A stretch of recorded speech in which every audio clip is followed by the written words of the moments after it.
Okay guys, welcome to today's video. This is something different for the channel today, but it stays on our normal topic of automotive repair. So we have a 1997 Ford Taurus instrument cluster here. So here is the rest of the instrument cluster. So it's got the very common problem of the little gear breaking that runs the odometer. So we're replacing that gear, but I also wanted to show you how you can bench test this, because there's plenty of videos on YouTube of how to get to this gear and replace it. But really, as technicians, we should be bench testing these instrument clusters before we send them back. Now, this one's pretty convenient to work on. It's not too difficult. All that you have to do, take the screws. Oh, let me move this. All that you have to do is take the screws off, take the lens off, and then you take the needle off, pop the whole unit out, and then this will slide off. And that's it for getting it apart. That's how you get to it. And then this is just a GM needle I stuck on there for testing it.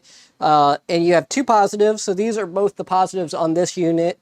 So positive, positive, ground, and signal. So let's go ahead and replace this gear first, so that way we can test everything, and then we will get the rest of it going. So for replacing the gear, let's unplug this cable here. And then this is one of those little twist locks, kind of like the motors on the GM clusters. And it's going to twist. You got to kind of push up and twist this way on it. You're going to push up and twist that direction to get it off of there. So I'm going to have to kind of do this in my lap out of your view to get this Okay, done. So once you get the motor off, you need your new gear.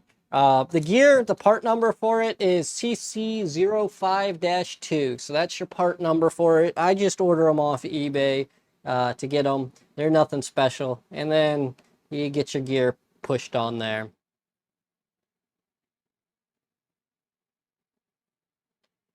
And yours may be like mine, where this brass here has just started to corrode, so it gets kind of stuck on there. So it's a little bit difficult to get off.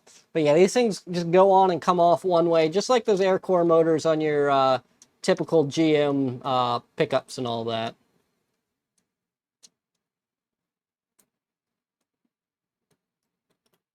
And then it just twists right back on there. Plug it back in. And now your odometer has been fixed. Pretty easy repair. It's not very difficult. You just need to get that replacement gear, put it on there, and do that. So now we get to test it. Testing it's not very difficult either.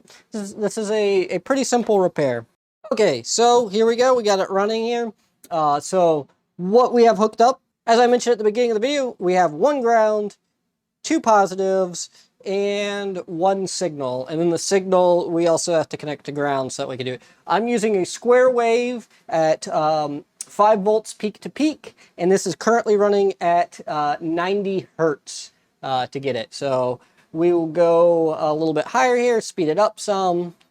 So get it going pretty quick. All right. So now you can see the 1/10 of a mile moving pretty quickly there. So we'll get this up and put a whole mile on it just to verify that this whole thing is working properly.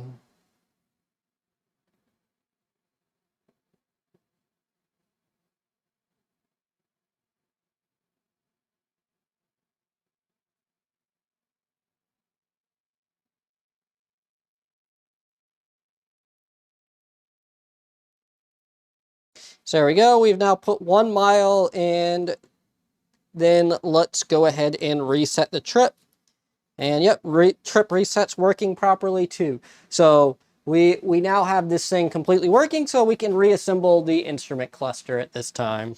And this just shows you again the wiring. So this connector here is my signal generator. So signal, ground.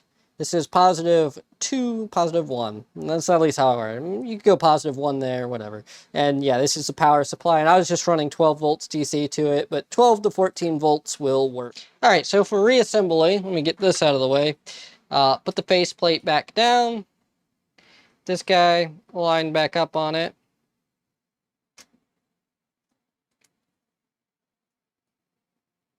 Yep, we're sitting on there good. And the screws that had the finer pitch and don't have a Torx head on it, they just have the hex head on there. They're the three that came out of there. So there's 1, 2, and 3. So the more coarse tip ones came off of your lens. So those are 2 different screws. Just make sure you keep track of that.